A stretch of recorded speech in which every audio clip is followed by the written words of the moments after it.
of H1N1 infection, they die from system-wide intoxication and toxic shock. Doctors call it the cytokine storm following infection and immune hyperstimulation. Vaccines with immune stimulants or toxic drugs chemicalize your body, adding to your death risk. Prevent death and reverse diseases from infections, vaccinations, and drug toxicity. Call this number to get my free special report about the flu and what to do to save lives, maybe even your own. I'm Dr. Leonard Horowitz. Order Zeolife, the world's most powerful broad-spectrum detoxifier, immune system guard, and vaccine cleanse. Avoid vaccinations and drugs. Use Zeolife and oxysilver hydrosol instead to detox and de-germ your body. Stop the shock of toxicity and preventable deaths. Call 1-888-KO-GERMS. That's 1-888-KO-GERMS. Or visit zeolife.net and oxysilver.net and order your free report and package special. You know the Constitution like the back of your hand. You've read books, listened to podcasts, attended lectures, surfed websites, and watched videos. You've made liberty your life's goal, but something seems to be missing. Stickers from LibertyStickers.com. Exercise your freedom of speech with the world's most dangerous bumper stickers. That's LibertyStickers.com. Find us at www.libertybroadcastingnetwork.com. When looking at your personal preparedness level, remember the freeze-dry guide. During times of physical and emotional stress, like the uncertain times we live in today, it is vital that you not alter your diet too much. You should only store what you usually eat, because one day you may have to eat only what you have stored. Lucky for you, there's the freeze-dry guide. Featuring the superior nutrition and taste you've come to expect, the freeze-dry guide has a wide variety of choices in freeze-dried foods. All freeze-dried foods are no-cook products requiring only hot water and a few minutes of your time. The freeze-dry guide has been serving various government agencies as well as the private sector with the finest in freeze-dried storable foods and emergency rations since 1970. Consider the technological advances made in computers from the punch card days of the 60s and 70s to the high-speed personal computers of today. Comparably, the advances made in food storage from the World War II era till now are equally great. Visit the website at www.freezedryguide.com or call toll-free 866-404-3663. You are listening to Liberty Broadcasting Network.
Good evening, ladies and gentlemen. Welcome to another edition of the Free American Hour. I'm your host, Clay Douglas. My guest today is MarilynBarnewall. She was president of the Magruder Agency, Bank Financial Consulting and Profit Analysis. She did that from 1979 to 1993. She's recognized as the guru of North American private banking, so-called by Town & Country and Trust and Estates magazines. Marilyn, welcome. Hi. Now, that's a pretty impressive career, but you're also a writer, and you are working on the biography right now of one Ambassador Leo Wanta. Is that correct? That's correct. except I call him Lee. Lee. Okay, well, we'll call him Lee. Well, both names are correct, Clay. His birth certificate is Lee Emil Wanta. His baptism certificate is Leo Emil Wanta. So either one is right, but I've always known him as Lee, so that's who I call him. So a lot of your listeners probably call him Leo too. So it'll probably ease confusion to know that when I say Lee, I'm talking about Lee, Leo, the ambassador, the whole thing. Now, his name should be pretty familiar to just about anybody that's cruising the internet. Yes. And set the stage for us, if you would. Well, to me, and that's all I can tell you. To me, Lee's one of America's greatest intelligence operatives. His accomplishments attest to that. He's a financial genius, and in my opinion, he's a patriot of heroic proportion. He has fought a very long and very lonely battle for America and Americans for a very long time. He's been in the media, on that internet, been praised as a hero and debased as one of the greatest con men who ever lived. He's been called both economic savior and economic terrorist. We've been dealing with some. I've had V.K. Durham, Grandma on. You're familiar with her, and yes, she's talking about huge amounts of money. Well, Leo Wanta earned according to the information I've got, earned $27.5 trillion, and that belonged to him. It made him the richest man on earth. I want to know where that came from, but he was involved with President Ronald Reagan's task force and the plans, you say, to destabilize the ruble. That's correct, and that's where it all started, Clay. Lee, I ought to make clear, has served his country at the White House and at the National Security Council, Central Intelligence, and 6 other government agencies that I know of during his career. He reported directly to Ronald Reagan, President Reagan, and among other things, his code names were Falcon, Bird, Still Point, and so on, all that stuff that goes along with it. But by the way, he was honored with a presidential award for saving President Reagan's life in an assassination attempt, and that can be verified at the Reagan Library. But yeah, Lee started. He became involved with the presidential task force while Ronald Reagan was still president-elect. Reagan was looking for people in D.C. he could trust, and that may be a tough to find, huh? Tough to find. Yeah, it sure is today. But anyway, Lee met with the future Attorney General William French Smith, and he met Bill Casey. He knew Bill Colby, and I think Colby put him in touch with Casey, who I think at the time was the director of the CIA.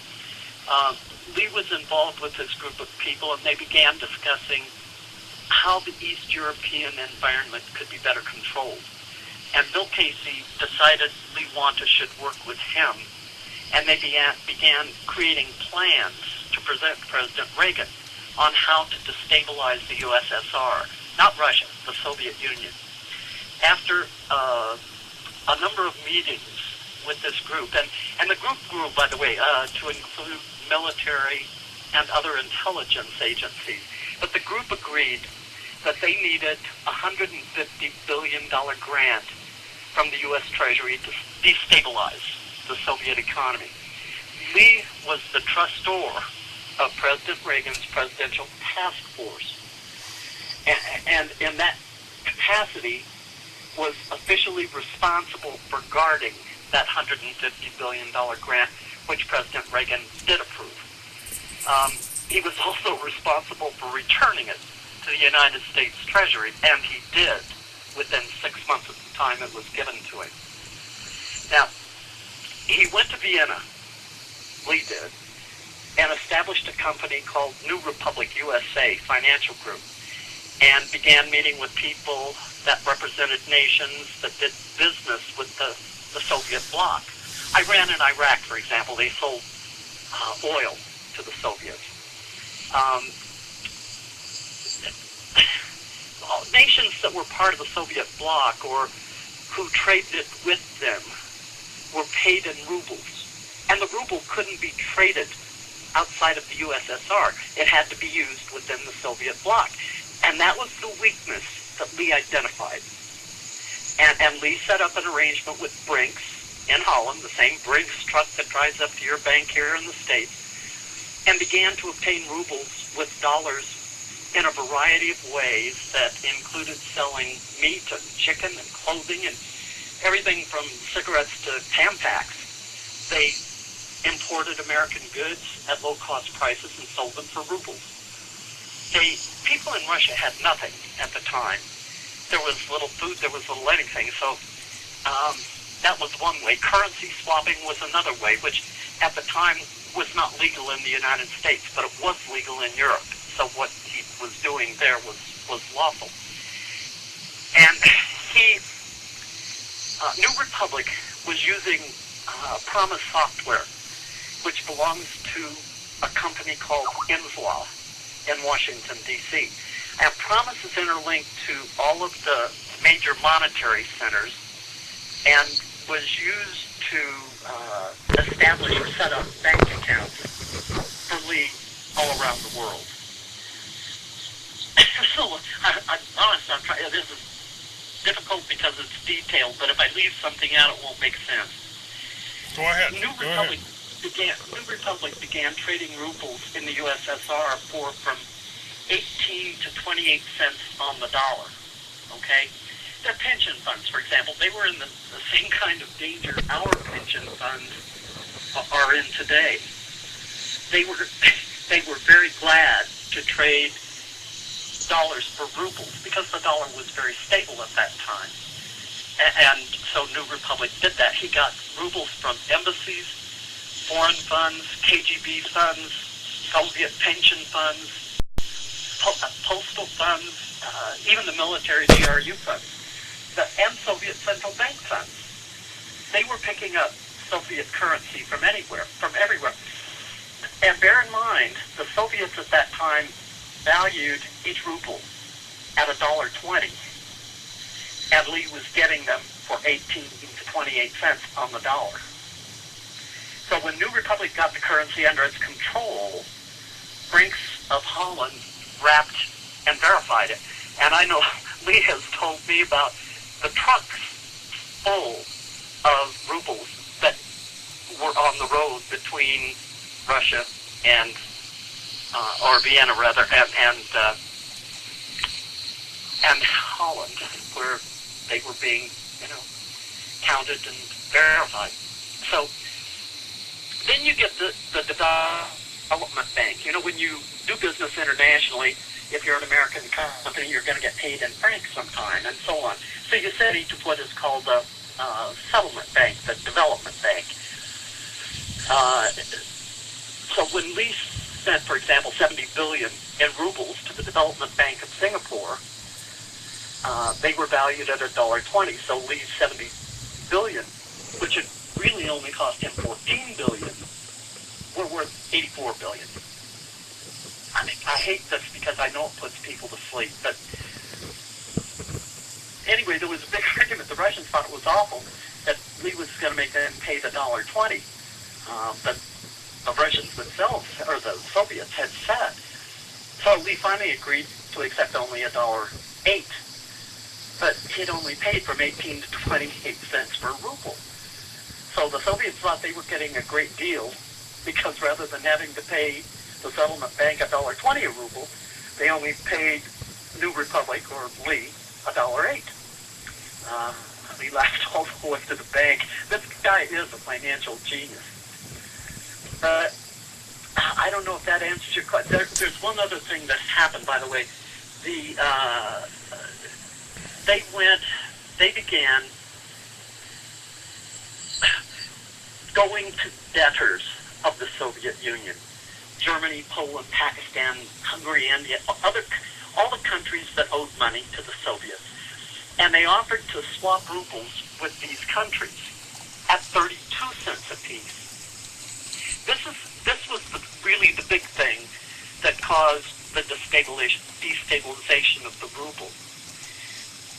This allowed debtor countries to repay their Soviet debt for 32 cents on the ruble.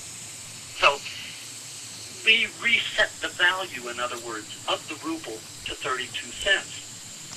Because the money loaned by the Soviets to these other countries was pegged at $1.20 per ruble value, but re-entered the Soviet system at 32 cents per ruble when the debt was paid. So the currency fell. Okay. The next thing that happened was Lee was able, for New Republic, to purchase 2,000 metric tons of gold from the USSR Central Bank at $1.08 per ruble. Now, it's important here to the rest of the story to remember that Lee has already repaid the $150 billion that came from the Treasury Department to fund his operation. It was paid in 6 months. So Lee's company, was New Republic, was making huge profits, and that's how he made 27.5. He bought with that money. And I think this is the last thing we have to say about banking. Hold on just a moment. Let me take this call here. Somebody's calling in on another line. Let me take that and check it out. Okay. Hello, who do we have here? It's Barry Land. Who's this? Barry Land. Hello, Barry. We're doing a live show with Marilyn here. Are you listening? Are you calling about that? Or did you have something else you were calling about? No, I'll talk with you later, Clay. All right, do that. Call me back. Okay, sorry about that. Go ahead. That's okay. Okay, so Lee took all this money he made from all of the above and bought prime bank guarantees at 7.5% annual interest with a 10-year plus 1-day maturity.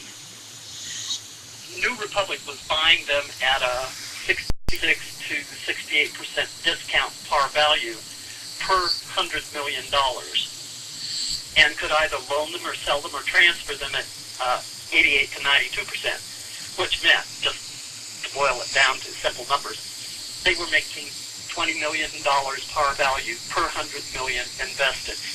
And Lee told me they were doing this over and over and over again, every hour on the hour. So it generated a tremendous amount of money, and that's how Leo Wanta created $7.5 trillion. Hang on, man. We got to take a break. Commercial coming up. We'll be right back.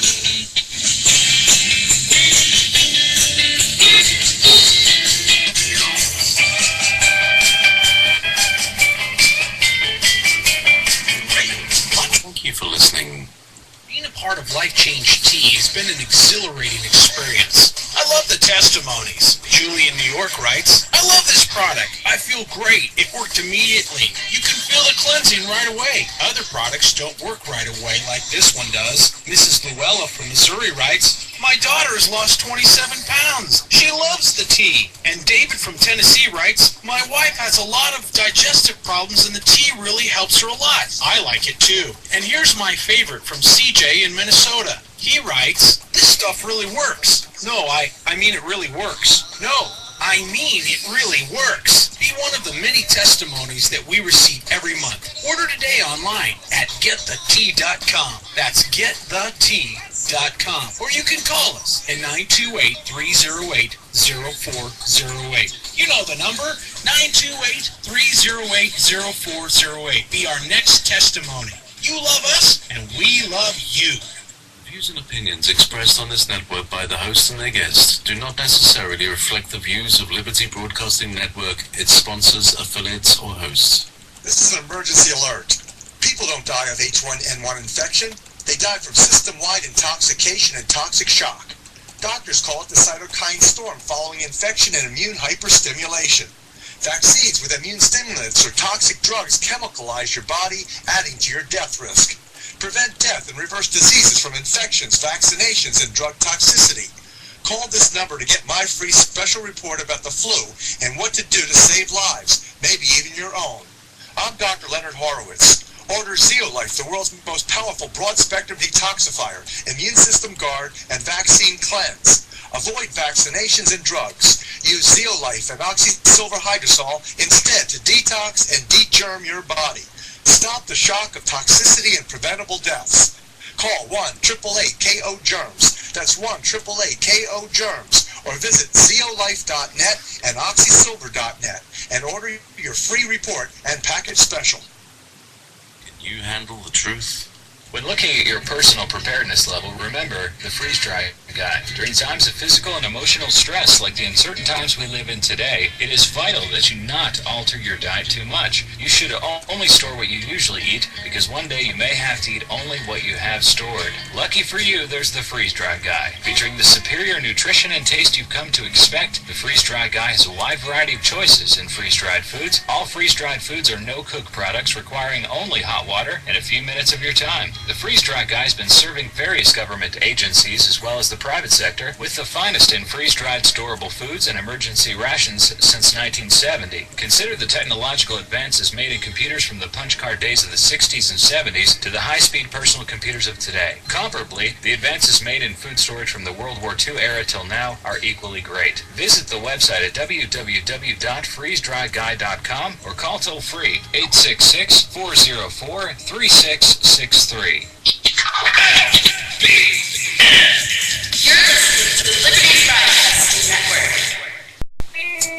But now it's all been changed, and when we gaze upon the glory, it's hard to fight the feelings of shame. We're fed up with lying politicians and greedy corporations who have sold us out time and again. All right. Folks, if you go to TalkStreamLive.com, click on my name there, well, that'll help our ratings. I may already be up there. I've got enough people to be a number one, so do that for me. It's called TalkStreamLive.com. And I'm doing this. Let me do this for you very quickly here. Just take 30 seconds, and we'll see how this sounds.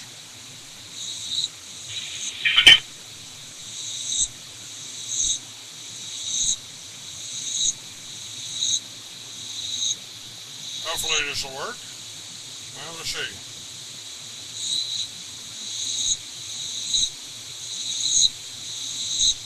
You're listening to the Liberty Broadcasting Network. No, it doesn't work. Oh well.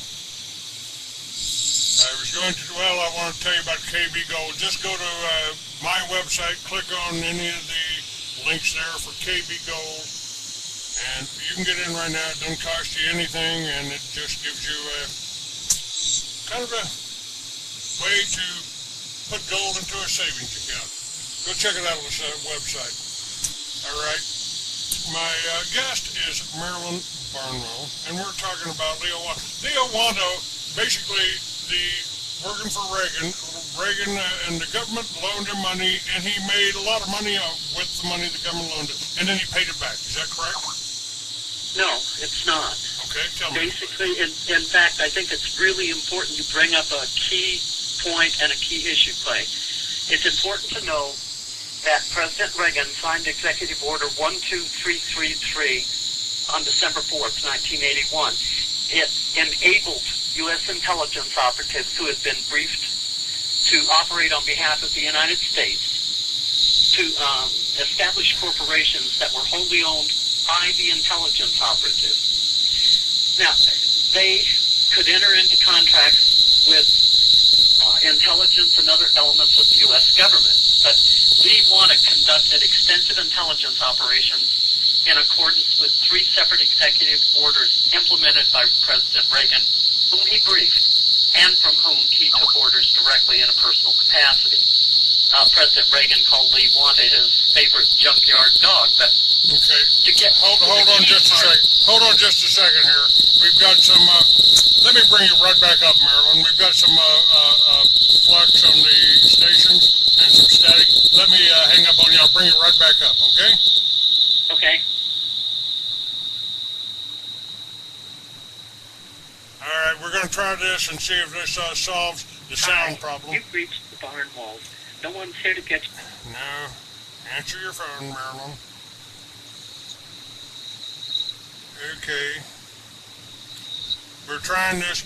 How about this? Does this sound all right before we got Marilyn? Yeah, that sounds better. Okay, dear. What you said is absolutely key, Clay, because I said earlier that Lee was the trustor for the Presidential Task Force and the guardian of the original $150 billion President Reagan used to implement this plan.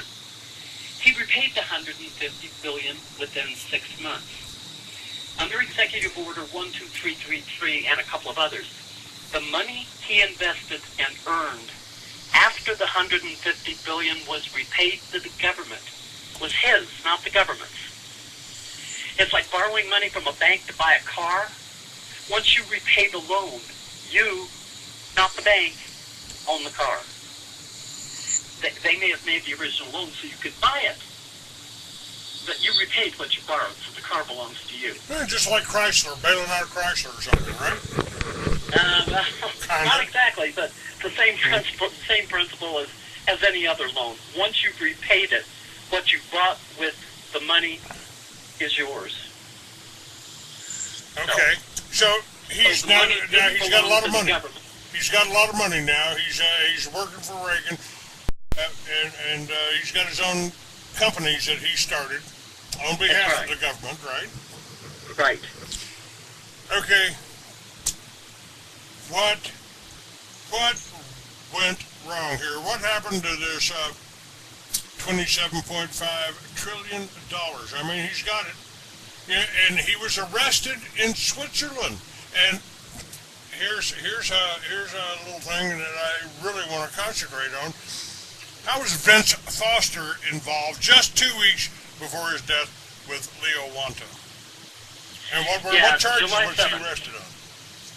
July 7th, 1993 was when Lee's world came tumbling down, and the United States, which he served so honorably for so many years, turned on him with a vengeance. Lee was sent to Switzerland to meet Vince Foster at the Ambassador Hotel in Geneva. And he was asked by FBI Director William Sessions to arrest Mark Ridge, who was also going to be in Geneva at the Hotel de la Paix. Now, this is the same Mark Ridge pardoned on the last day of Bill Clinton's presidency. The FBI issued a warrant for Ridge's arrest. Lee still has that arrest warrant. And the next day, Lee was arrested in Lausanne before his scheduled Geneva meeting with Vince Foster. And 2 weeks later, Foster, according to the official reports, committed suicide. I don't know many Americans who believe that, but that's the official story. He was found in the bushes in Marcy Park in Washington. But remember just a minute ago when I was talking about how Lee Wanta earned all of that money, about the prime bank guarantees he purchased when he was getting 7.5%? Yes. Well, bear in mind the timing of his arrest coincides with the narrowing time available before those 10-year prime bank guarantees were ready to mature.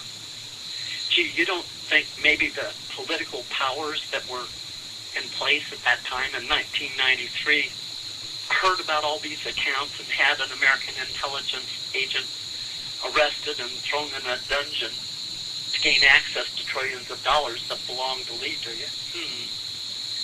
I think that might happen. So Lee was supposed to meet with Vince Foster, but was arrested in Switzerland, and 2 weeks later Foster was dead. Now Wanta was supposed to arrest Mark Ridge the night before he was arrested, and Ridge was tipped off and didn't show. And 2 days after Lee was arrested, William Sessions, who issued the warrant for Mark Ridge's arrest, was fired by Bill Clinton as director of the FBI. So it's a very interesting story, but Lee was arrested by the Swiss Sûreté in Lausanne right after having breakfast with several members of his group and some Swiss bankers. By the way, Vince Foster's reservations were made by Foster and are on his American Express card. Lee was thrown. He was carrying heavy files, and somebody else had too much luggage. They were going to take a train and decided they'd go by cab, but it was almost at that exact moment, right after breakfast, that his nightmare began.